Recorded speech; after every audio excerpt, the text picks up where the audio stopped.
So in this video, which happens to be a question from SAT, we are going to be looking at this particular problem. All right, so this is one of the tricky ways that SAT would usually bring their questions. So we are asked that some values of a linear function f has been given above here, and then we are to find the definition of that function from these options.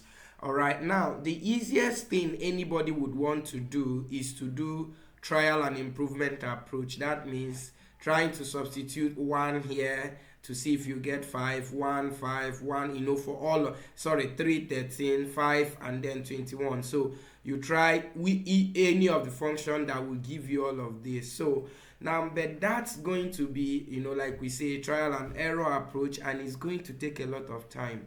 So what are you supposed to do? Meanwhile, we can try that maybe in the end. So what are you supposed to do? This is a very simple question. It's just a question of straight line equations. Okay, so you are given some set of points. So you can actually see that the first point here is actually 1, 5, and then the second one is 3, 13, and the third one is 5, 21.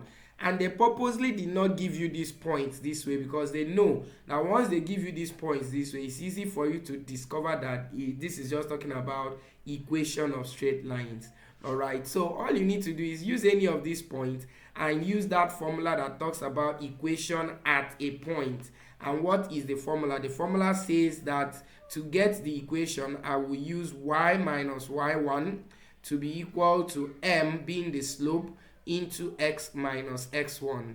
Alright, so where my y1 and x1 will be any of the points. And the beautiful thing is that if you use any of these points, you will get the same answer. Alright, so let's get into it. We can use the first one, and so we are going to have my y1 then means 5.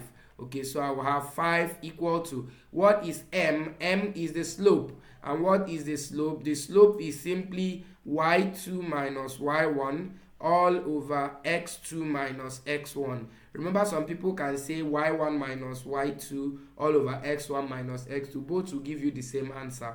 Alright, so now watch what will happen here. Your y2 can be any of these. You can use any of these as y2 x2. So if I use this, that means my y2 is 13.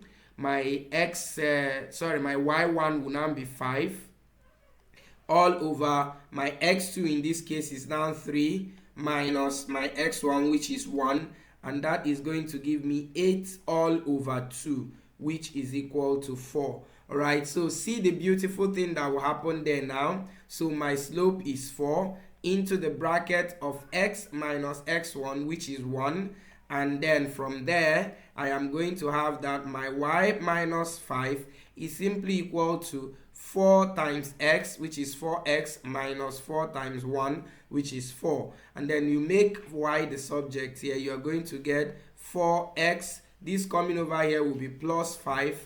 And so minus 4 plus 5 will give you 1. Of course, your y represents your x. Your f of x, which is this. Therefore, my f of x is equal to 4x plus 1. And so this is the solution to the problem. Now, you can as well use this as your y1, x1, and then use this as your y2, x2, and see if you get the same answer. Definitely you will. Subscribe to my channel. Bye.